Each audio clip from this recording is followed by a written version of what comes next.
What's that? I'm live? Did you catch the "we won't need you" for about 30 seconds? Yes, that's what she said. That's in there. Oh, my goodness. Okay. What a way to start out a show. We love our live viewers. My goodness, I'm hot in my monitor. Wow. Oh, my goodness. Hey, guys. Thanks for watching live. Welcome back to SwitchCast Live. This is the beauty of a live show. We have a minute of fun at the beginning. Thank you for watching. Thank you for tuning in. Thank you for your commitment. This is episode number 20, and we are back to not an open line Wednesday. That is Rush Limbaugh's line. Open line Friday. If any of you know who Rush Limbaugh was. Wide open Wednesday. That's right, because we don't want to violate any copyright, even if the person's dead. Wide open Wednesday, and we're taking your questions, your calls, and we've got some preloaded questions here, and I'm going to talk about some automotive news from the week, different things affecting the automotive market, and try to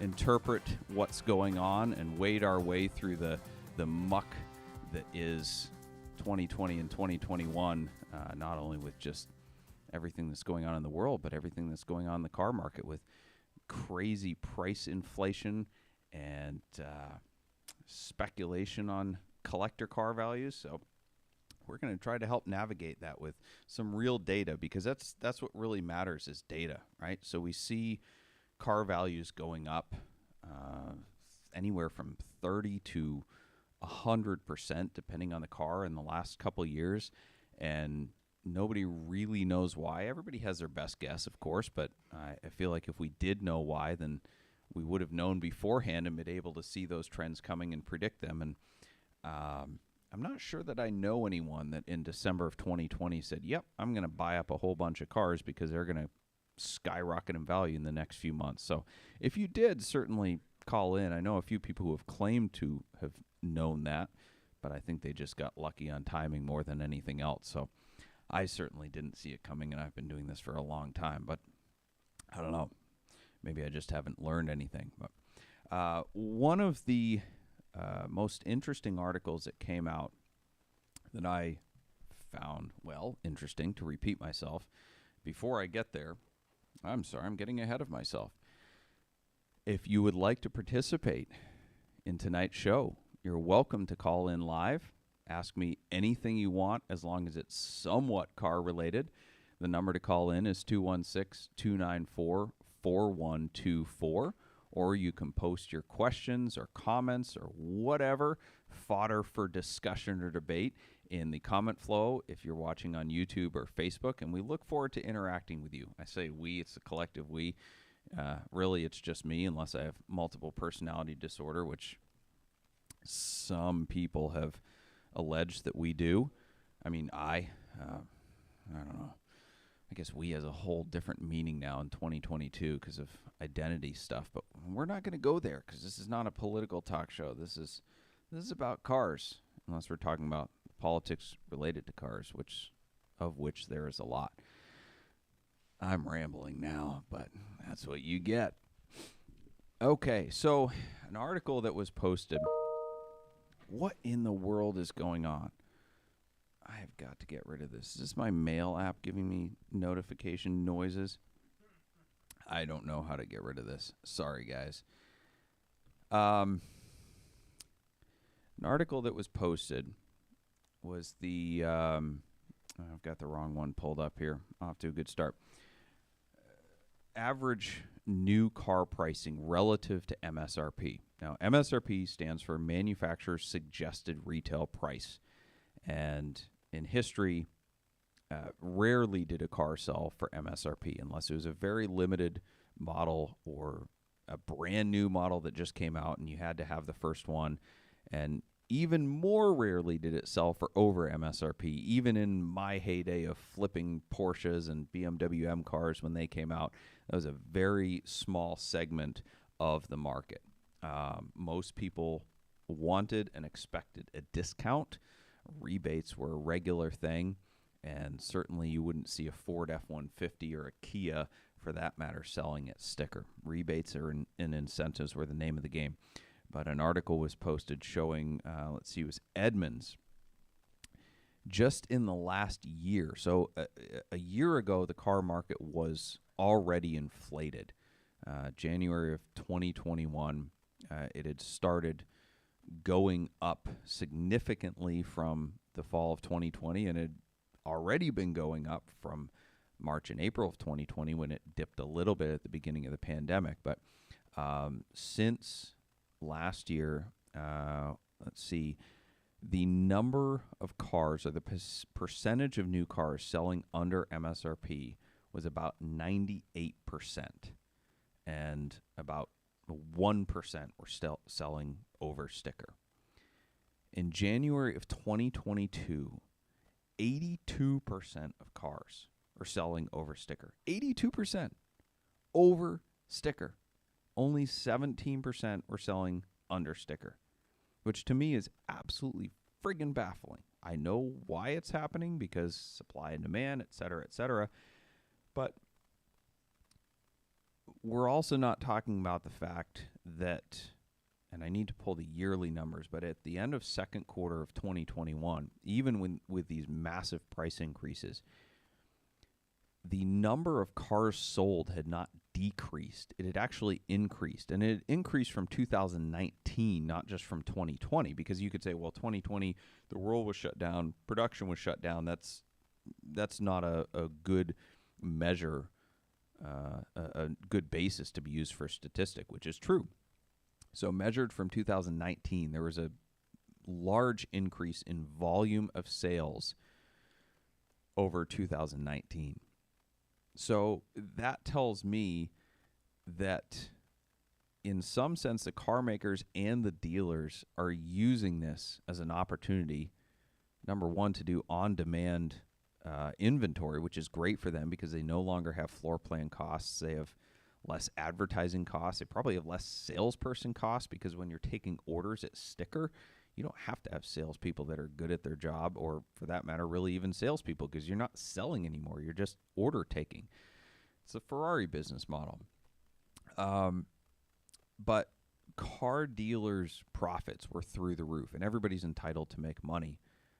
But I think you should make money fairly based off of proper information. And when your volume is way up and you jack your margins way up, basically just playing off of consumers' fears and frenzy, I don't think that's a good way to do business. However, that is what it is. The consumers drive the market, not the dealers. They're just capitalizing on an opportunity. But the statistics remain that sales have really not diminished from a volume perspective. Dealers just have been able to not have to keep inventory, which is great for them.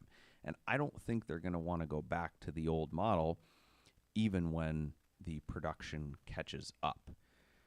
Now, back to the statistic at hand. So 82% of cars sold for over sticker.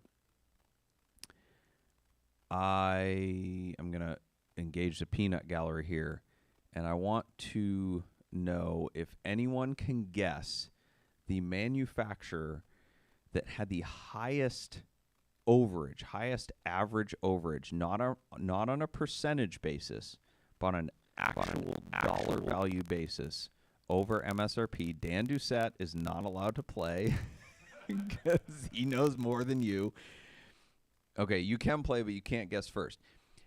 What manufacturer had the highest average over sticker price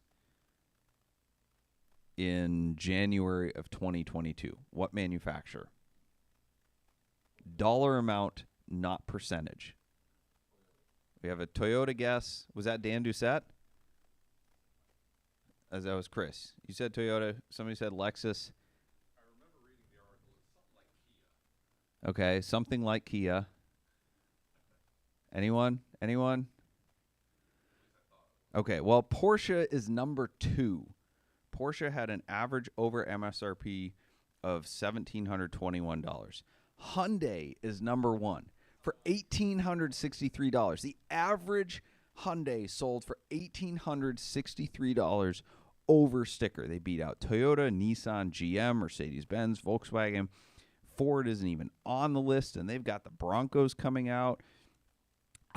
This is unfathomable to me that Hyundais, which are famous for, well, we have a 100,000-mile warranty so we can sell friggin' cars, and low lease prices and incentives and anything they can do just to sell cars, is now selling cars for $1,800 over sticker. If this doesn't tell you there's a reckoning coming, I don't know what does, because that is not going to last. It cannot last, and it will not last. Hyundais just aren't that good. Let's be honest. They're getting better, but $1,800 over sticker, my goodness. So then that begs the question: where is the money coming from? Right, follow the money. That's what you do with terrorists. That's what you do with science. No, I'm sorry, science cannot be questioned.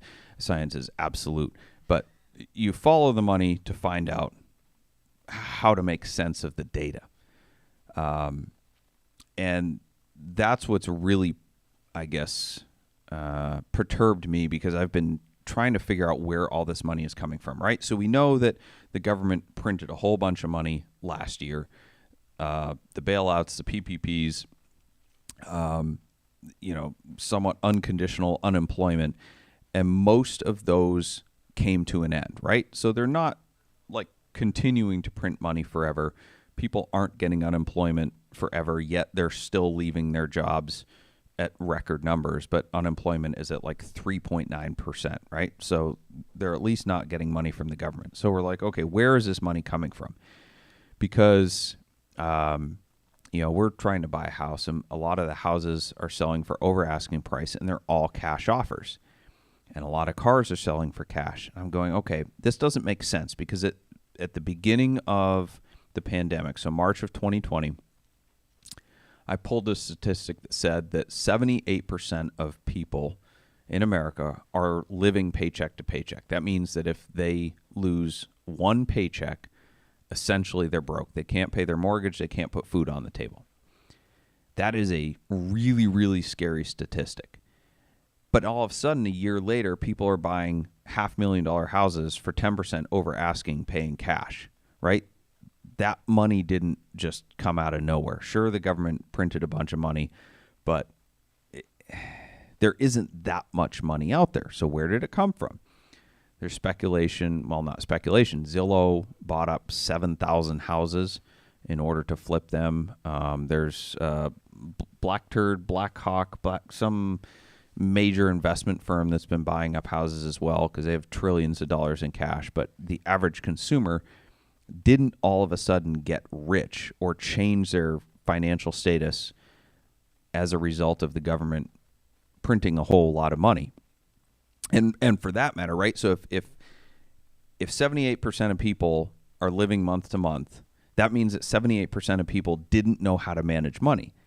And what's the statistic on lottery winners? Like, they all go broke. Like 99% of lottery winners go broke. It's because they didn't know how to manage money before they got a whole bunch of it, and then they got a whole bunch of it. It goes back to a biblical principle. If you're faithful with a little, you'll be entrusted a lot. But if you can't manage a little, you can't manage a lot. And I'm grossly oversimplifying that, but people who couldn't manage money before aren't going to manage government money well, so they're not all of a sudden going to turn it into incredible riches and be cash flush and buying cars and houses. So this money has to come from somewhere. I found an article recently that I guess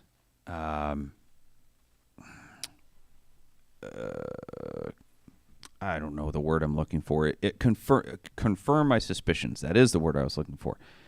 That debt is still a thing, and it's still fueling this. And that tells me that when the supply catches up with the demand, first of all, the demand is not necessarily built on the proper foundation, but also that we're going to have a problem eventually. So an article came out from CNBC, I think also Forbes, that 31% of people buying new cars are now financing it for over 6 years. The standard auto loan used to be 5 years. And that's too long anyway for a car loan. I'm a big fan of the 0 year, no payments, 100% down, no credit check plan. Like, you should pay cash for your cars, but whatever. People aren't going to. There's a huge auto debt issue in the market. But anyway, 31% of people are financing for more than 6 years. That is crazy. That's like 5 years is 60 months, 72, so more than 6 years. So it was between 73 and 84 months. That is a really, really long loan for a new car. And they're doing it because the prices are inflated. Now, that's a bad reason to do it, right? So long-term financing has always been a thing in the collector car industry because people buy cars that they say, well, these aren't really going to go down in value, and I just want the cash flow, right? So I'm going to buy this $200,000 car that's probably going to be $250,000, and I'm going to finance it for 12 years so I can have low payments. Still a stupid decision, but half the time it ends up working out because the car does maintain its value. It's a really, really stupid decision on cars that historically lose 50% of their value in the first 3 years and another 50% of their value in the next 3 years. So basically, you're financing an item over 6 years. It's going to lose 75% of its value in those 6 years. If you're financing it, that means you can't afford it because you didn't pay cash, unless you're one of those people that says, well, I'm really smart, I'm going to finance it at a lower rate to keep cash in my bank account. Fine. Okay, would you take out a loan to have cash in your bank account? No. So people are financing it, and over the term that they're financing it, the car is going to lose 75% of its value before they even friggin' pay it off. That is a problem. So they're doing it because they want to keep up with demand, right? So it's essentially just like a feeding frenzy. They're not doing it because they need the car, they want the car. It's because everybody else is doing it. They're afraid they're going to miss out. Prices are up. When prices are up, people should stop buying stuff. That is antithetical to economic theory, right? Especially for a good. A car is a good. It depreciates. It is something you use, and it goes down in value. But it is transformed into an asset. We're living in an asset economy where as prices go up, demand goes up. But their prices on stuff that, like a Ford F-150, you friggin' throw it away after 10 years because it's rusted out and you got 200,000 miles on it because you used it on your farm. Like that's what you do with them. That's what you're supposed to do. Anyway, so not only is the total amount financed up, I think it's about $29,000 is the average amount financed, but it's not even that people are lowering their payments by extending these loans. The average monthly payments on cars are also at an all-time record high at approximately $450 a month. This signals to me that we've got a problem. We're going to have a problem in a couple years because people are going to be insanely upside down on their cars because the supply is going to catch up. The demand, in my opinion, is going to wane. It's like the opposite of when General Motors did the employee discounts, right? Everybody who was going to buy a car in the next 2 years ran out and bought a GM or Ford, or I guess all the manufacturers did it, the employee discounts for everybody because they could get a deal now because the price was low. That's how economics work. You lower the price, demand goes up. We've got a reverse phenomenon going on where prices have gone up and demand is going up, but it's not demand that's based on, fundamentals of economy. It's not people with cash. It's people taking out loans because they're scared of missing out. Missing out on what? A friggin' price increase. It's not even missing out on a sale. It's not the original mattress factory having 20% off. It's friggin' 20% jacked up pricing. Oh no, I'm going to miss out on a Hyundai at over sticker. Did we ever think we would ever hear that? Ever? Oh my gosh. Okay. I'm going to go to a commercial because I'm worked up. The more I think about it, a Hyundai. We're going to miss out at a Hyundai at over sticker. Oh my goodness. I better go out and finance this Hyundai at $2,000 over sticker for 7 years. And let me get the friggin' warranty too. Oh, this is bad. Those are the stats that you look at and you go, okay, the things are going to change. This will not go on forever. And when it ends, it's not going to end well. It's going to end really badly.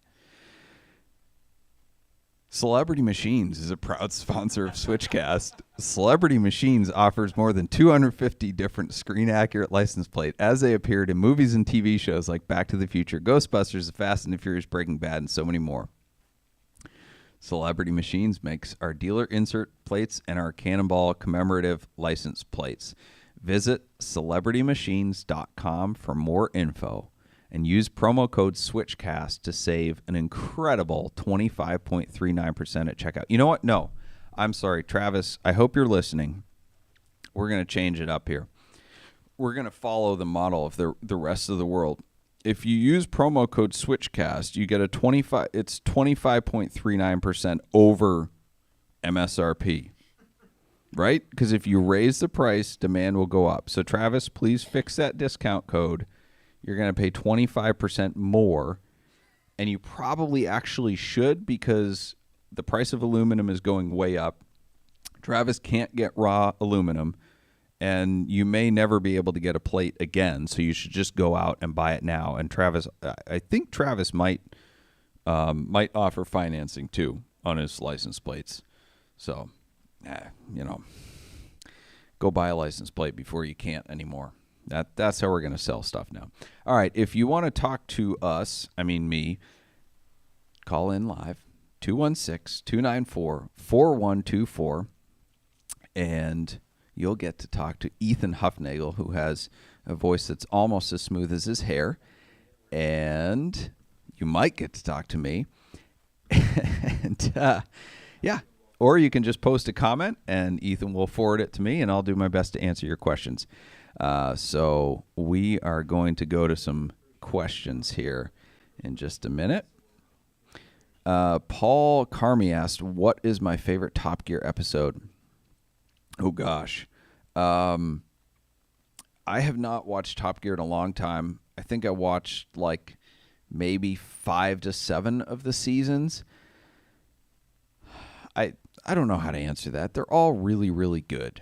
I'll just answer it in this. Top Gear was way better than the Grand Tour because Top Gear had incredible writers and you couldn't tell it was scripted. It was like The Office. You didn't want to believe that it was fake. But man, they're all just really, really good. So, yeah. Chris is on hold. He wants to talk about the car market. Chris from Boston. We like people from Boston, even though they are flatlanders. What's up, Chris? Just the first loser to you and Arnie. How are you, buddy? Good. How are you? Good. I heard you talking about the wild car market, and obviously that's what I live every day. So I figured I'd add some color with what's going on with financing and all these crazy prices over sticker and everything else that we're seeing out there. All right. Yeah. Shoot.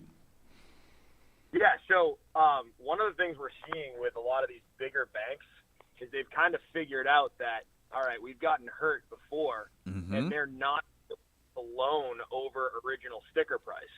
Okay. So you're seeing these G-Wagons that are, $50, $60, $70, $100,000 over original sticker. And if you don't have the cash to put down difference, they're just not financing you. Right. So you're actually starting to see all of these G-Wagons that everyone went out and speculated about, and I'll raise my hand as a speculator, starting to come down. Yeah, starting to come down in price at all of the wholesale auctions, and they're just sitting, and their day supply is growing quite rapidly. Interesting. So, so you're seeing it there. Kind of the only place that you're not seeing it is in your, the new GT3 market, as well as some other performance cars. But again, still, you have to come up with the cash difference down. Right. And I think, as a savvy human being, if you can afford a $300,000 car, you're going to put $100,000 down because it's $100,000 over sticker for a GT3, and then still have a $4,000 a month payment. I think there's a very limited amount of people that are willing to do that on these cars. And as time has gone on over the last, 90 days, I feel like the general public is sort of waking up to that. Now, is 10, 20 grand over sticker for something that you just can't get a reasonable number? I guess it probably is, but I think the days of $50,000 to $100,000 over sticker for SUVs is coming to an end. Right. Sure. Well, you answer the question in some sense. The question always is, where is the money coming from? And if it's coming from banks and people are financing it and paying the overage because they feel that's the only way they can get it or they'll miss out, then that's not sustainable. If it's coming from people with cash who say, I have assigned or ascribed this value to this car, I'm willing to pay $100K over, I can afford it, and then that's sustainable. That's real value. And I think most of those people on things like the G-Wagon have already bought. Right? Yeah. So you're starting to see them pop up at auction. I'm seeing more than ever, and the no sale count is probably 50%. Because I think a lot of people went out, paid the moon for them, expected to get it, and are just not getting it and are cutting their losses. When I say people, I mean dealers. That's a good thought too, because there's a lot of dealers. I see this in the GT3 market as well. There's a lot of cars that go from dealer to dealer to dealer, and the price goes up along the way, and consumers buy a percentage of those cars on the way up. But if it was only consumers buying, like if a law was passed tomorrow, an executive order was made tomorrow, then the only consumers could buy cars. I think that would change the market, because I watched the 997 GT3s and RSs, and they just bounce from dealer to dealer, and you'll sell them to a consumer for $130, then a dealer will pay $140, and then a different dealer will pay $150, and that tells me that there's more dealers buying cars and speculating than there are end users actually paying the money, and that also is not sustainable. It's not. It's dealer hot potato, right? Yep. Everyone thinks they've got a better way to get it done, and I would like to think that we do it the right way, and we market ourselves, we market our cars the right ways. But, I don't think we're trying to get rich on one car. We're trying to make a lot of money on a lot of cars. And unfortunately, there's a number of dealers, brokers, speculators that are trying to get rich on every single car. Right. And it's worked the last year and a half. It has. It has. And, I'm having brokers who I've always bought cars from reaching out to me. I'm like, I'm sorry, I'm not buying that car. What do you mean? Well, I bought this car because I thought you'd buy it. It's not my problem. You didn't ask me. Well, you bought this from me 90 days ago. I go, yeah, the market's very different today than it was 90 days. And to be quite honest, with all of the things going on in the world, it's really hard to make a $300,000 decision on a speculation. It's just not. I don't want to be the guy holding the bag. But you still have to participate in the car industry, and that's on that Wholesale Car Club Facebook forum that's entertaining more than it is useful, but it's useful sometimes. But Chad posted something really good about just having to continue to participate, because all along the line we've all said, man, this is crazy, this is crazy. We've been saying this is crazy for 2 years, but if I had stopped participating in the market 2 years ago because I thought it was nuts, then I would have been totally wrong. I would have been broke because I didn't sell any cars for 2 years. Now, am I going to lose some money on some cars when the market corrects? Absolutely. We all are. But I also have not been paying speculative money for cars, hoping that it'll go up in value to offset my stupidity. Yeah, and I think we're seeing it where, someone is going to buy the cars, right? So someone has to have the cars to sell. Mm-hmm. And at the end of the day, I think you just have to make really good decisions from a dealership standpoint, and also from a private, someone that's purchasing, they need to make a good decision. Like, I think paying $100,000 over sticker for a G-Wagon, which in the past has always depreciated, is stupid. Yeah. If you're going to pay a little bit over for a sports car, you're going to keep the car for years and enjoy it and have fun and take it to track days and okay, well, that's like a price of entry, right? Yep.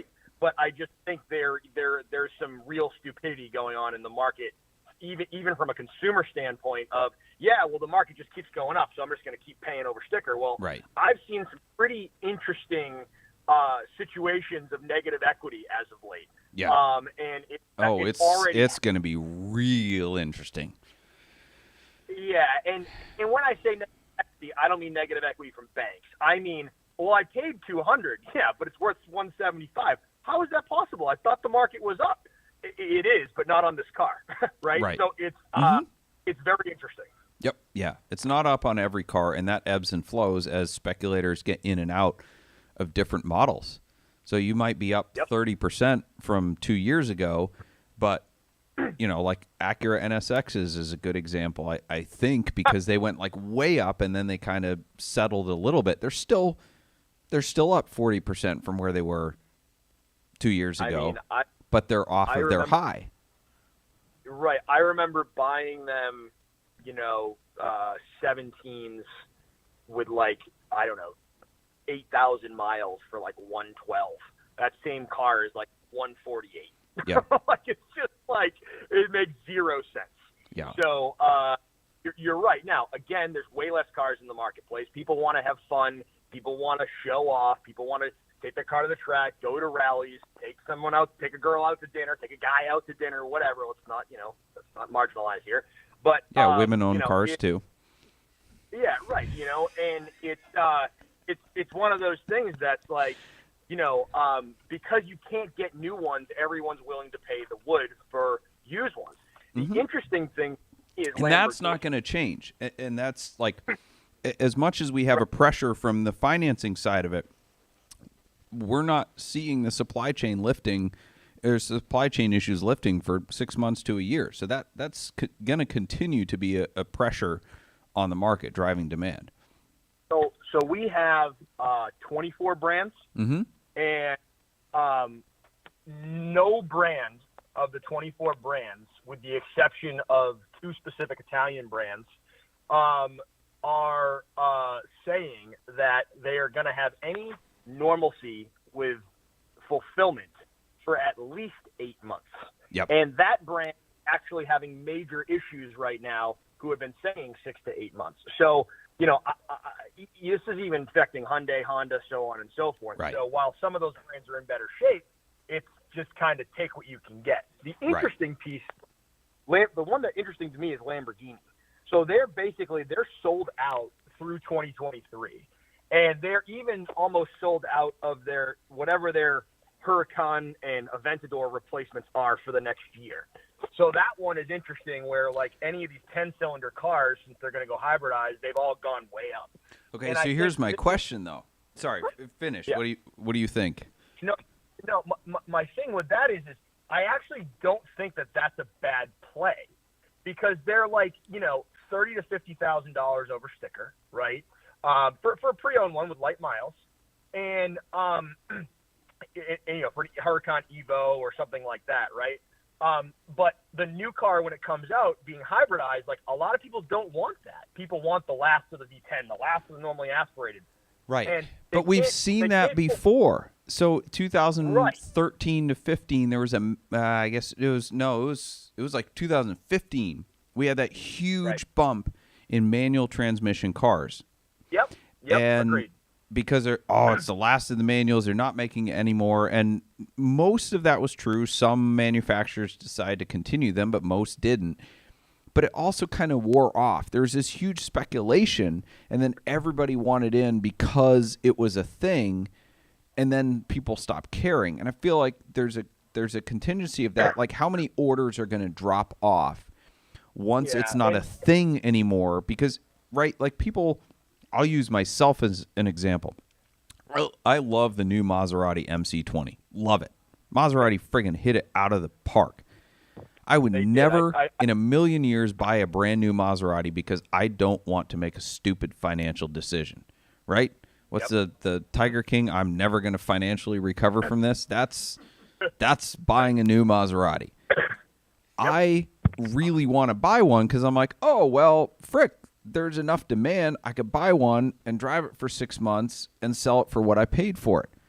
I wouldn't buy one other than that. And there's a huge contingency of people that are getting in on cars because they think it won't cost them any money or they'll make money on it because it's the last V10, last manual, this and that. As soon as that's not a thing anymore, everybody's going to make a run on the bank, whatever cliche you want to use, going to jump off that bandwagon and cancel their orders because they'll say, well, frick, I don't want it to cost me $100,000 to buy this new Lamborghini or Maserati. So let me speak to the Lamborghini thing first, and then we do have two Maserati dealerships, so I can speak to that as well. So the Lamborghini piece, I get your point about what happened in that like 13 to 16 run up on manuals, and then Porsche said, "Oh, we're putting a manual back in a GT3," and the whole thing went wild again. So, I get that point. The difference between now and then is cars were on lots then, and people could buy them. Right now, people can't buy anything. Sure. There's nothing out there. That's the major difference is like you could get them then. Yeah, you maybe paid a little more, you had to travel a little further, but they existed. Right now the cars don't even exist.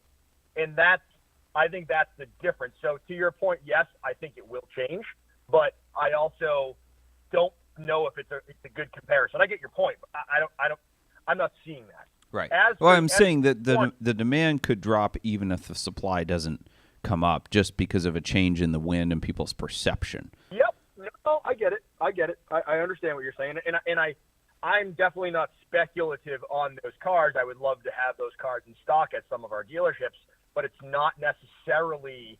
I'm not as scared of those as I am of like G-Wagons, and I'll be honest with you, I'm scared of GT3s as well because I just think there's only so many people that are willing to pay $100,000 over sticker for that car. Sure. I just think it's a very finite number. As for the MC20. That one's interesting. So the first 40 or so cars have already hit the U.S. shores, and I would say 50% of those cars are in the process of being flipped by a broker. So I don't know if you remember the one that was on Bring a Trailer that they pulled down. I didn't see that they pulled it. I just saw there was one on there, and I think it was black, so I didn't care what happened. Yeah. I hate black cars. Maserati saw it, went to the dealer, basically was like, you need to get your client to pull this down. They're like, well, our client already sold it to somebody else. And basically it became this whole thing, and then Bring a Trailer had to pull it down after it was already $40,000 over sticker. Wow. So literally within 48 hours of that, everyone that had an MC20 on order, before they take delivery, has to sign a 6-month no-flip, just like Ferrari does with all their new cars, right? So now what's happening is I've been offered 6 MC20s that are on the ground for up to $100,000 over sticker over the last 72 hours. And because what's happening is all these guys that thought they were going to flip the car aren't. So the only flippable cars, these guys think they've got gold, right? And the thing is no one's paying the money for them. That's funny. That's interesting that many flippers ordered them, because that actually is that's what kind of killed the F40 market, but that's also what ruined the M4 GTS market.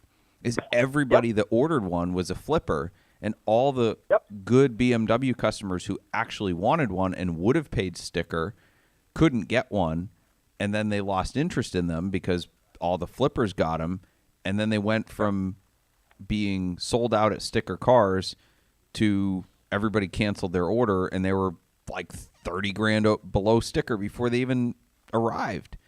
So, if you want to sell me an order for an MC20 for $20,000 below sticker, I will promise not to flip it. Right, and that's the thing. And by the way, there's not even that much markup in the car, FYI. So it's not like, it's all right. Very weird. You can make it up on the next customer. Oh, yeah. How many times have you heard that? Yeah, exactly. A lot.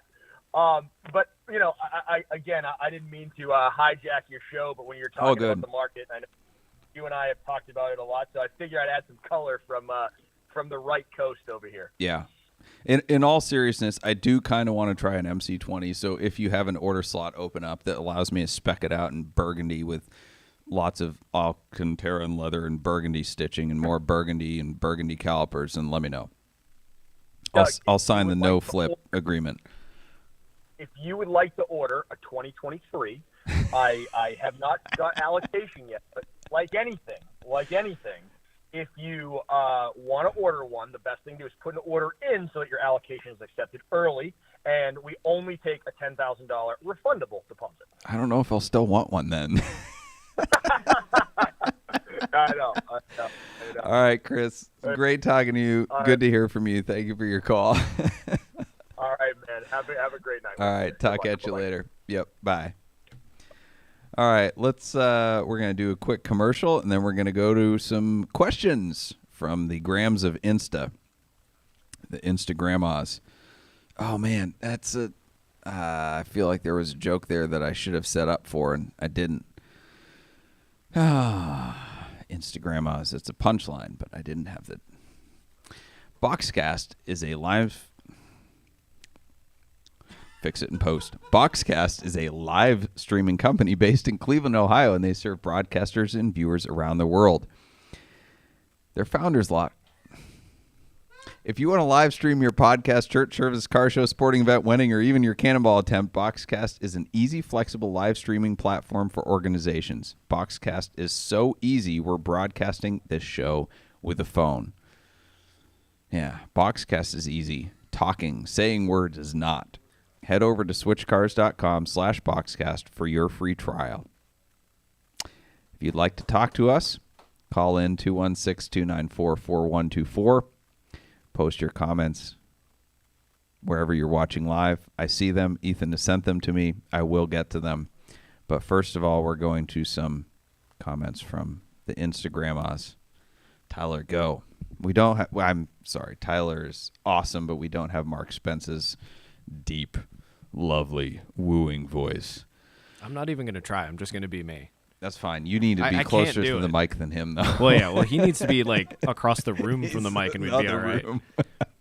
Okay, fire away. All right. So I'm pretty curious to see your thoughts on this question because I'm Okay. not sure how much I agree with it. Okay. Not that people care what I think. Okay. This is from CCossi7. Do you think there's a problem with people only buying manuals because they're worth more and or they're told that it's better, when in reality sometimes an auto would suit their needs much better? Is it like ordering super spicy food just to seem cooler? Obviously, some people prefer the manual experience, but some, if not most, probably buy it because they're told that's what's good. Man, like we just talked about this. In 2015, my friend Sabo and I were sitting at RM auctions. Previous to that auction, I could not sell a manual 599 for $200,000 because they were garbage. 599s are great. Manuals are great. Manual 599s, no. Just like, you know, you can pick your nose, you can pick your friends, but you can't pick your nose friends. Yes, see what I did there. No, absolutely. There is a herd mentality in the car industry where there's like 20% of people who say they're car people are really car people, and the rest are just doing what looks cool. And I love Cars and Coffee, and they're not to blame. I mean, car shows, period, like anything to show something off is people do it for that. They do it for clout. Yeah, no, it's for sure. It's people are doing it to be cool because that's, you know, it's the rad mentality, right? You got a bunch of people that weren't alive in 1990 buying 1990 cars and ordering Crystal Pepsi shirts and, you know, stuff off eBay so they can embrace that lifestyle. Meanwhile, they still have a greased beard in the hard part, you know, which, anyway. You saying something about my hair, Doug? You don't have a hard part. That's close. Or a grease. No! It's like the shaved sides and the... Ethan, why is everybody giving me this look? Ethan, you have long hair. I feel jaded with the beard comment. Your beard isn't greased. I'm talking about the manicured friggin' it's shiny like. Anyway. All right, moving on before both Ethan and I just defect. Ferraro Luke asks, how do you think a modern Cannonball Run would go with no restrictions on cars, all starting at a shotgun start? Terrible. To make things interesting, there's a $1 million prize for the winner. What cars do you think people would choose? What preparations, countermeasures, or methods of friendly sabotage would people use? And how would the police react? Would you participate? That's No. more than one question. Okay, yeah. It would go terribly. People would die. The cops would shut it down, and I would not go. Now, to expand on that, all of the diehard cannonballers really, really want there to be something like the original Cannonball because that was an experience, right?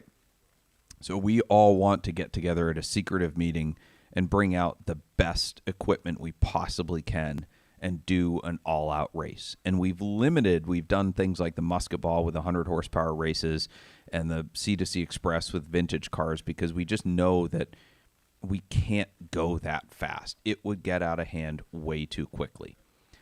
But we all want to. And actually, April 4th of 2020, we had planned to, but it was a very secretive thing. Just it wasn't even official. It was just, hey, we're going to get together for dinner in New York on Friday. Wink, wink, nudge, nudge. And it was only people in the know, and it would have been fine. But something like this, the people that would show up are the people that think it's like a modern day Gumball 3000 that watch Mischief 3000. All credit to Dustin and Max and all the people who did that. Like that doesn't work on a grand scale for a legit race across country. Never mind $1 million purse. Like legit people would just friggin' die, and it would be terrible. It would ruin the Cannonball name. So as much as we want to recreate a modern version of the old race, it's not going to happen, and it can't happen. So, yeah. Alrighty, Spencer 1 Sorensen. What, in your opinion, what is the worst mod people do to their daily drivers? Personally, I think replacing the factory steering wheel with a detachable one is dumb on cars where they would have had an airbag. AC delete, and it's even sillier when they order it from Porsche. Now I have an old car without AC and it's great, but a modern car needs aircon, and the marginal difference in lap times achieved by the weight savings could easily... Sorry, you're reading my notes. Oh, is the bold stuff in here your notes? Yes. Well, that's good. Every now and then I don't answer something off the cuff. I actually make notes. I do prepare for this. I definitely knew that, for sure. You definitely knew that. Okay, what is the worst mod people do to their daily drivers? Yes, AC delete. You already read my answer. Shall I just finish it for you? No. At this point? No. Okay. Yeah. When people order AC delete from the factory, but usually they don't do it because they are ordering a track car. They're like, oh, well, this will be rare and resellable down the road. And it never has been. I don't know. Maybe, okay, you look at like 73 RSs and you look at the lightweights, sunroof deletes on old cars. The bare bones stuff on really, really old cars does end up pulling more money because it's valuable. But again, that's not the question. I guess that is the question. What's the worst mod? But in all seriousness, a roll cage is the dumbest thing you can do on a street car because you should not have a roll cage without a helmet. Because if you get in an accident and you move and your head hits a friggin' steel pipe, you're dead. Roll cages are made to work with helmets. So don't friggin' roll cage your street car. Fire away, Tyler. Don't read the bold stuff. No bold text this time. Benny I only made notes on 2.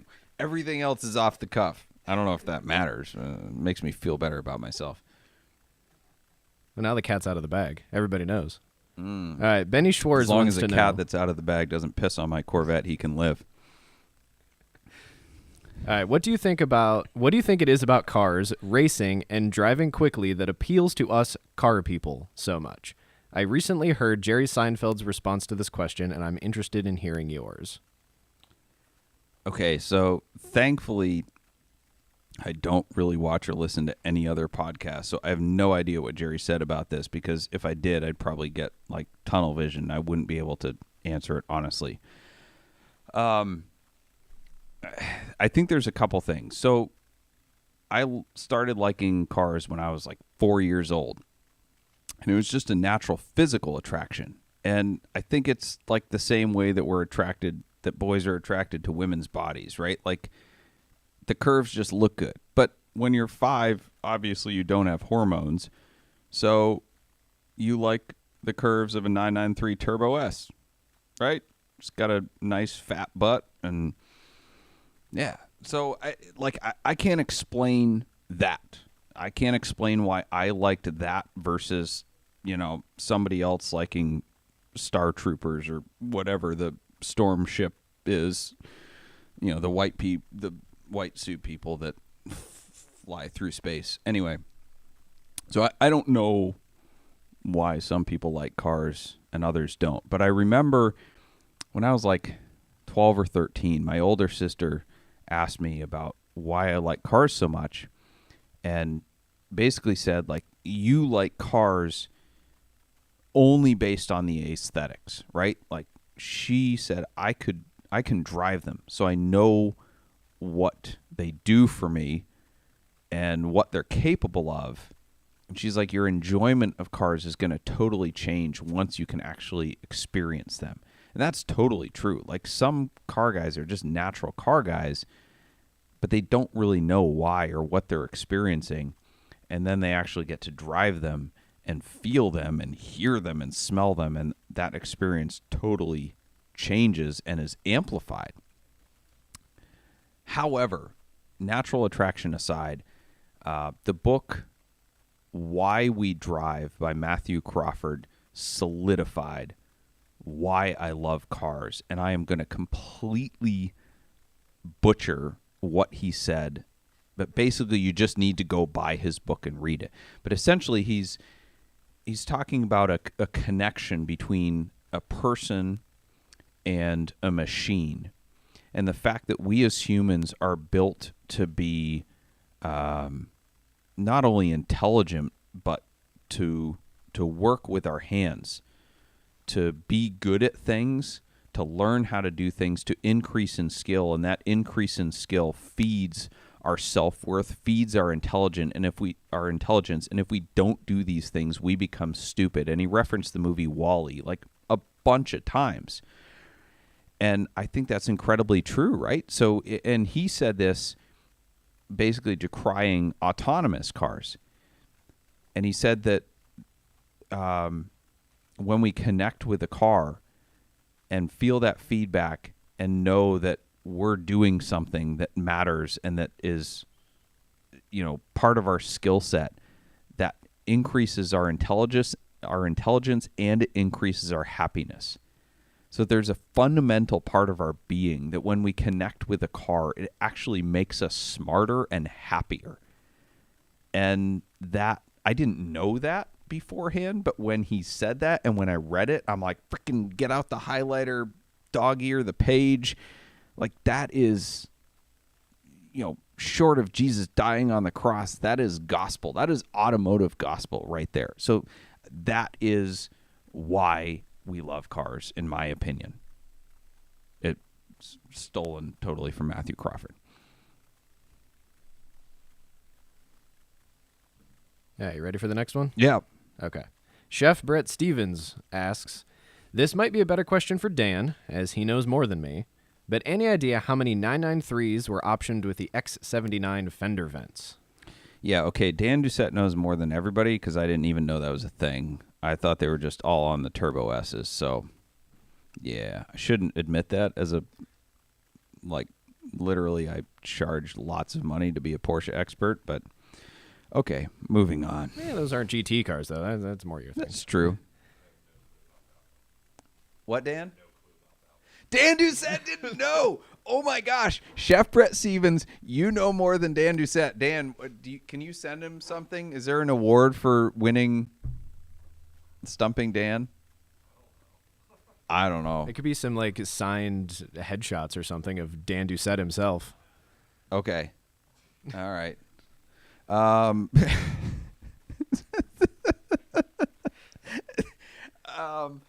What the heck? You had me on something. I'm like, I knew there's something to send him, but now. Oh, yes, the signed headshots, the photo shoot for Bumble of him in the leopard tiger suit, whatever, in front of the Ferrari. Chef Brett Stevens. Dan's Instagram is at arrow108. Friggin' hit him up. Tell him he owes you a signed picture of the photo shoot from the Bumble if you want it. You probably don't want it. Never mind. I'll send you the whole friggin' album. You don't want it. All right. Adam is on the line. He wants to talk about supply. Adam, how's it going? Hey, how you doing? Good. I hate to beat a dead horse with the whole auto industry, but up here, a lot of companies in Northeast Ohio right now are laying off because the manufacturers are producing the shortage of the vehicles. I deal with a lot of the production machinery moving and setting up as far as the used machinery side goes. Mm-hmm. And I know of 3 manufacturers right now that are flat out refusing shipment of standard production run parts from some of these suppliers here up here in Northeast Ohio. Why? And their workforces are getting laid off. Why are they doing that? Nobody knows why. Nobody's figuring it out. So you're saying the parts are there to produce the cars, but they're refusing the shipments. Yes. That's There's interesting. There's a company that makes springs in the general area for the seats and stuff like that. Mm-hmm. I know 6 guys that got laid off from that facility because they were told the manufacturers are not accepting our orders. Interesting. They're telling us to cancel our production. Okay. So, supply and demand catching up, I really don't think it's going to catch up for a while because the manufacturers are just going to create the shortage. Right. Well, it's more advantageous for them to sell a car at 30%, 40% overnight. Sure. Yeah, and they don't have to floor plan their dealers anymore either, that they reduce their risk. So, that's an interesting perspective that some of this could be artificial because the manufacturers and the dealers are getting spoiled by this new on-demand, what is it, the Dell business model, where they don't have to carry inventory.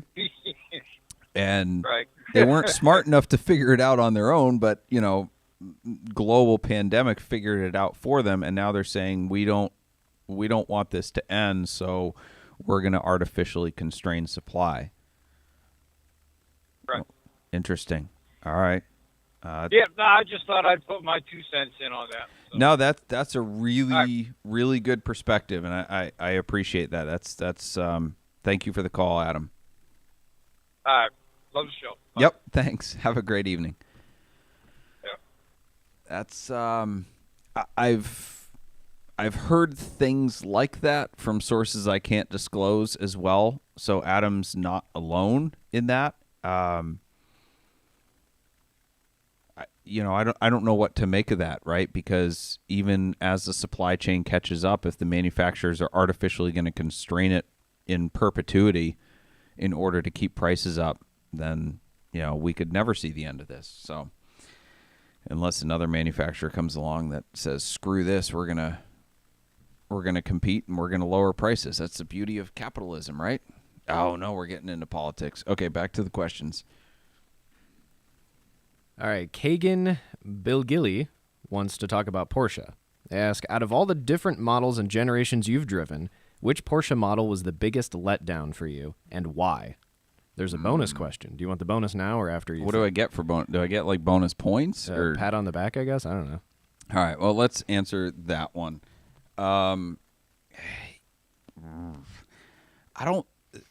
Okay, I have to answer this as if I drove it now, right? Because a lot of the letdown comes with hype. There's very few fundamentally bad cars There's just cars that don't live up to their expectations. And the 944 is a decent car. It's slow, but the track guys love it because of its 50-50 weight distribution, and they really love the 944 Turbo. I like the 944 Turbo, and I liked them when they were 15 grand. But if I drove one today where they're, $30,000 to $80,000 cars, let's just call it 50 for the, average, I would be really, really disappointed because a 944 Turbo as a $50,000 car is a huge disappointment. It's a good car. It's just not worth that. And I think there's some increase in values now that is legitimate where cars are getting their due and others that's just speculative. And I think cars like the 944 Turbo are somewhat speculative. They made a lot of them. They're decent cars. They're expensive to maintain, but they have no torque and a lot of boost, but as soon as you get into boost, you have to shift. And yeah, I don't know. I think the 944 Turbo would be my answer, but I was never let down by it because I started driving them 10 years ago when they were 10 to 15 grand. They're awesome cars for that money, but not for 50 plus. So the bonus question, is there a favorite or preferred Porsche tuner of yours that could overcome the main problem of that model with a product of theirs? Porsche overcame the problem by making the 968. That's what I'm talking about. I'm not biased at all. Okay. Carson Shore, more Porsche. With Porsche having won over 24,000 auto races around the globe, as well as 50-plus class wins at Le Mans, it is no question that these cars are as track-focused as they are well-built. With that being said, what is the best generation of 911 to head to the track with?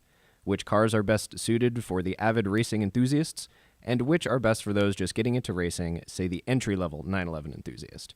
They'll be tuning in. So hi, Carson.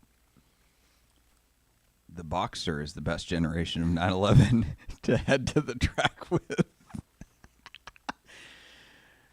I need my mic drop answers. I need to say them more seriously and not laugh. No, I seriously, man, friggin' grab a Boxster Spider and go to the track. That's the best entry-level car. It's a mid-engine platform. That 911s are awesome cars. I know they're the flagship of Porsche, but a mid-engine car is better balanced. It's better for the friggin' track, for that matter. 944 is 50-50 weight distribution, so go buy a 944 track car and buy a 911 for the street. I guess if I want to answer your actual question, buy a 996 GT3. That's probably about the best. That's the closest to a legit track car from a U.S. production 911 that you can get. Yeah. Because as much as people call modern GT3s race cars for the street, they're not. They're street cars that are derived from race cars that have race car heritage, but they are fundamentally street cars. Any real race car guy is going to put 1,100-pound springs and delete the aircon and airbags and everything else and lighten the car and put steel slotted rotors on it and fundamentally change the car. So they're really not race cars, but the 996 GT3 is probably the best out of the box 911 track car, but I'd still take a Boxster Spider. I'm going to go to some of the live stream questions. So we let's see. Tyler Dijon, where do you see cars and transportation going? Do you think owning a car will be an affluent thing or a hobby? Do you think electric transportation will gain actual traction and surpass gas cars? Oh gosh, I hate that question because I don't want EVs to surpass ICEs, but there's so much government intervention happening that I feel like it's somewhat inevitable, but at the same time, the infrastructure isn't there. The technology isn't there. I don't know. It really depends on government regulation, which really sucks because we live in a free market economy. Theoretically, we live in a free world, but we don't. If consumer demand was driving it, EVs would not have a chance. I guess I'll just answer it that way. I can't predict what the government's going to do. Sorry. Lou Sassel asked, not really a question he didn't ask, but if you check Dave Collins' website, it looks like the Cannonball Jag XJS is for a sale. It is and it isn't. They took it to the Worldwide Auctioneers sale in the Middle East, which was kind of a farce sale, like not really anything sold. Everybody just sent it there, and they had shill bids, and it was a great party and display thing, and it got bid up to a couple $100,000 or something, which it is not worth. It's been for sale for a long time. Ed Bullion's tried to buy it, but they just want too much money. Elon Musk is suspicious 43. Doug, what's your dream watch? This has to be car related, so this isn't my dream watch, but I've been trying to find a Louis Erard Ultima GTR limited edition watch. The one with the 3 chronos, not the one because it looks like a Cyclops. So if anyone out there knows where one is, I'll buy one. But not for $3,000, only for $1,000. Anyway, that's the one I've been trying to find. It's super obscure, but I like obscure watches.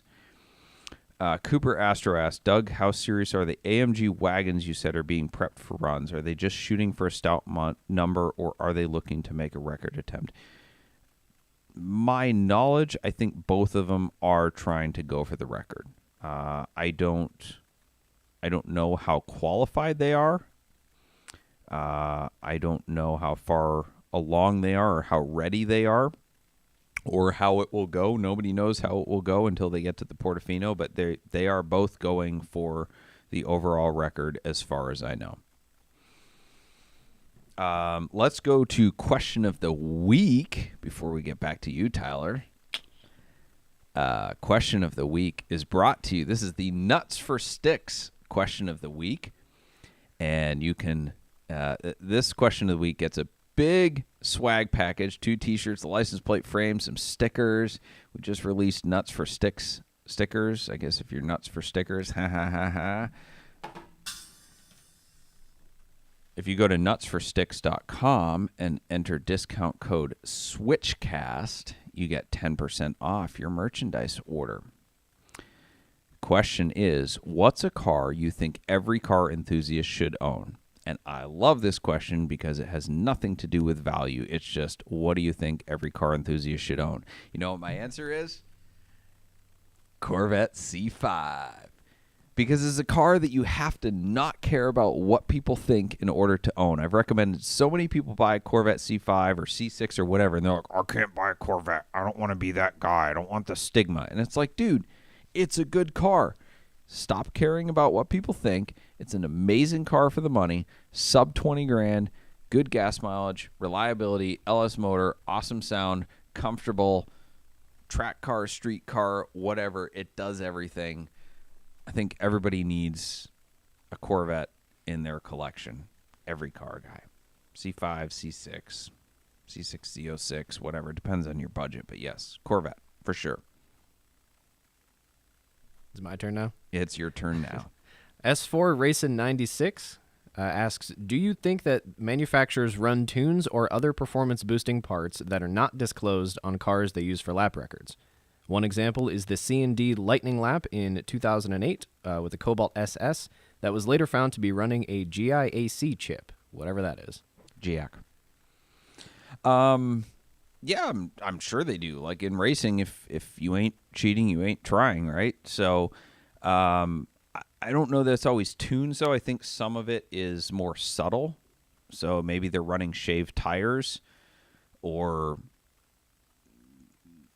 You know, they have mechanics on site that are tuning the suspension, so the car is stock. They're just doing things to it that wouldn't be done when you take delivery from a dealer. They're lowering the suspension, little things here and there that would impact a Nürburgring lap time.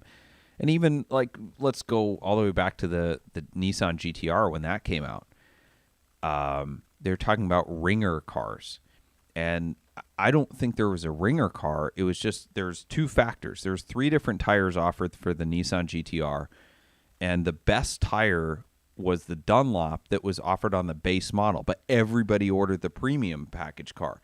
Those cars were multiple seconds slower around the track, and I have like 10,000 track miles in a Nissan GTR with all different tires. The Bridgestone tires offered on the premium package were garbage. So one, I think they used the Dunlop tires for their Nürburgring lap time, and the one that I had was a ringer engine. The engines were hand built, so they all differed. And even the guy who tuned it said, like, holy crap, this engine has like 50 more horsepower out of the box. And I took somebody else on a test drive in a different one. I'm like, these cars are amazing. And I got into boost, and he's like, my Porsche Turbo is faster. And I said, yeah, you're actually right, because that one was slower. So I think there's a combination of legitimate tricks or just variations in individual cars and how they're produced, and absolutely there's probably some cheating going on as well. Alrighty, AJVM3 asks, what do you think is the most difficult motorsport and why? Rallying. Absolutely rallying. Those guys are friggin' maniacs. They don't get to go around a course 800 times. They have a navigator that's shouting out cryptic notes to them, and they drove it once at the speed limit, and yeah, it's rallying for sure. And the only people almost as crazy are the ones standing on all the corners, like right on the road. Right. Yeah, go back and it's not as crazy as it was, but go back and watch like Group B. Yeah, that's what I'm talking about. Videos. Like they're standing in the road in front of them to get pictures, and then clearing the road as they come by. That was absolute death wish. Yeah. Papa Ket asks, says you can only choose 2 for your next Cannonball Run: power and handling, radar safety and gadgets, or extended fuel range. Which one are you letting go of, and why? Oh, that's a tough one. Radar safety and gadgets I would keep. The other 2 are a debate, because we've done some really fast times in the musket ball with a 100 horsepower event, and there's been some really fast times in fast cars with no fuel cells. So I think you could debate those to the death. I'd probably take power and handling over the extended fuel range, as long as I had a fuel efficient car.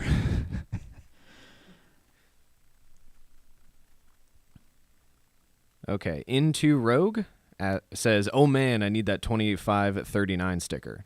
But in terms of inflated car markets, what are some unexpected car price increases or blowups that you saw in your line of work? Did you notice a trend in certain models appreciating more than others? Yes, and that's something I touched on when Chris and I were talking, that there's a general increase in values, but then as speculators get involved and there's kind of an outside market influence, they say like, okay, well, I'm going to buy up GT3s. That's the flavor of the week. And you see GT3s go up, or Ford GTs, or Acura NSXs. I mean, like, for example, let's talk about Ford GTs. Those all went up along with everything else in the COVID market. But between basically Mecum Kissimmee, however you pronounce it, last month and now, they jumped all of a sudden because people just said, okay, Ford GTs are the thing now. So yeah, there's an ebb and flow with individual models, even within this rise in values, where you have other ones kind of going up and down around them, as they're the flavor of the week, the fad, as speculators get involved, as whatever, the herd mentality, where people say, oh, well, Japanese stuff is cool now, I'm going to buy Supras and NSXs. So, yep, for sure, there's that. And you might have answered this in that, but they also followed up with, did the commercial value increase also have an effect on the used collector's car market? The commercial value? Because I think they're talking about new cars, maybe? Oh, yeah. I mean, rising tide lifts all ships. So, It's kind of like what's happening now to an extent. yep. Next up is Carter Klein. I know Doug does some drumming in his spare time. What would you guys be doing if cars wasn't your career? Only after my jokes. Apparently, I don't do enough drumming in my spare time. I'd be a professional. I'd win the lottery. I don't know. Frick. I mean, yeah, I'd as much as I say I'd love to be a tour drummer, I've done that briefly, and it's not an awesome lifestyle. It's not exciting. I mean, it is exciting, but it's only the excitement wears off. So I probably would not be a professional drummer. I don't know. Like my dream career is driving cars fast and being paid to drive them. Yeah, I don't know. Maybe some type of sports, ultimate frisbee, skiing. Can I be a pro water skier? Something like that. Drumming is too much work to do professionally. Well, I'm trying to imagine you just in the typical corporate America office, and I feel like you would that's like a nightmare for you. Oh, no, I couldn't work for anyone in a traditional job. We already answered the next question. So, Did we? yeah, we're going to go with some All live right. stream questions. So, Fiero asked, are you relieved you don't have to do the cannonball and chain? No, actually, I'm kind of disappointed. Yeah, side note, because it's my show, I'm going to say this.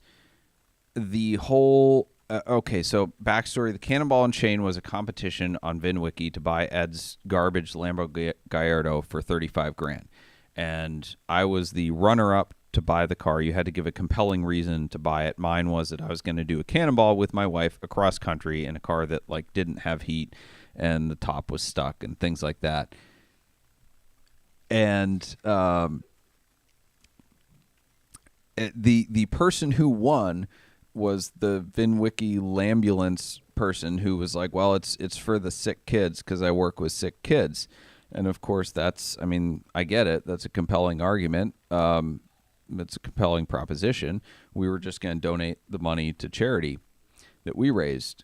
But yeah, they've been using the Lamborghini to build their YouTube channel and their Instagram following, and I've seen nothing about how it benefits sick kids. So, yeah, I don't mind losing, but I like losing fairly. So I'm super disappointed that we didn't do the Cannonball and Chain because I really wanted to raise thousands and thousands of dollars for charities that I cared about, and the money would have gone directly to them, and I could have seen a direct benefit to that, and I haven't seen any benefit to sick children with who has Lamborghini currently. I'm not making friends on this show. I'm making enemies, but it's my show, so I'm going to say what I want. Also, I like spending time with my wife, so it would have been fun. Honest, like I was looking forward to it. Cal Mitchell asks, what career path do you tend to find the people you do the most business with, aka sell the most cars to? In other words, what is their careers? I think I understand the question you're asking, which is like, how do you make enough money to buy awesome cars, which is a legitimate question. There's some doctors, there's some lawyers. I think the majority of them that are buying the high-end cars are business owners, people that have started their own thing, even if it's in the medical field or their own law practices or whatever. But usually it is just guys that started their own business, anything, construction, real estate, you name it, balloon salesman. Yeah, we're going to have a balloon salesman on next week who has an amazing Ferrari collection. So it's not about what you do. It's just about doing something really, really well, finding your passion and making something awesome out of it. So with that, I think we're going to wrap this up. We're going to go to props and flops. And I'm going to find them. Yes, I am. The props and flops are brought to you by Switchcars. We are filming this show in the Switchcars studio. Switchcars is the enthusiasts car dealership located in Twinsburg, Ohio. We buy, sell, consign, and service and store only cars that we like ourselves. Check out our hand-picked inventory on switchcars.com. And if you mention SwitchCast when you call in on a car, you can get a $1,000 price increase. That's what we're doing this week. Yes, right. $1,000 price increase because that makes it more desirable. So my pick of the week is 2007 Porsche 911 Turbo. Has 140,000 miles, 6-speed manual. It's bath salts black with good mods and a great service history. And that car is proof that these cars age far better than Italian cars. And this car is value priced at a mere $75,000. That's right, a manual for the price of a Tiptronic. Our flop of the week. Opinions are like buttholes. Everyone has one, and most people on the forums have 3 or 4 opinions, not buttholes. This week is no exception, as one guy on Renlist remarked on our 2007 Turbo that I just mentioned, quote, "That's a hefty price for the mileage." Now, Renlist rules are such that there is to be no price discussion and no negative comments. Now, I'm not afraid of an open forum, as sometimes the detractors are correct. However, if you're going to make an assertion, you better be sure, otherwise you look silly. And that car is priced $10,000 below any other manual turbo on the market. It is priced very, very well. So if your ass isn't sure a ton, don't make an assertion. See what I did there? Yep. Our prop of the week goes to my Chick-fil-A server today, and I don't know his name. I'm sorry. No. So I drove up in the garbage patina 996, and he didn't know what kind of car it was, but he was over the moon that it was a stick shift. And he's like, "Dude, I want to buy a stick shift. I just moved here from Arizona. I want to buy a stick." And I'm like, I didn't think anyone under 25 gave a crap anymore about stick shifts. And he just like he didn't know about cars. He just knew he wanted a stick shift. He didn't care what it was. I'm like, that is awesome. Friggin' everybody else is just like ordering up friggin' Uber on their phones, and he wants to buy a stick shift. So Did you give him a nuts for sticks? I didn't have anything on me. Oh, come on. I don't care. Whatever. I'm not like a Jehovah's Witness. I don't carry tracts for my business with me, okay? Like, I was like, hey, man, look up Switchcars. So, anyway, dude from Chick-fil-A, if you're watching, thumbs up to you. Okay. Thank you to my co-host, alternate Doug, for coming on Switchcars. We had a great time. Okie dokie. Thank you all for watching. I appreciate answering your questions. I appreciate participating with you. This show wouldn't be anything if it was just me. Well, it would be. We drink bourbon and we just all give each other crap. But anyway, thank you. Thank you to our sponsors, Boxcast, GT Vault, Nuts for Sticks, Switchcars, Celebrity Machines, and Stephen Holm Woodworking, who made us this amazing friggin' table. Thank you to our producer and call screener, Ethan Huffnagel. Our bumper music is provided by Emily and Ivory. You can stream their full album on Spotify or SoundCloud. This episode will be available Friday in audio format wherever you listen to podcasts. And by the way, Friday we will be down at Amelia Island. So if you are there for the car events, find us and say hi. Thank you for listening. We'll see you next Wednesday at 8 p.m. and we'll look forward to answering your automotive questions to help you on the drive of your life.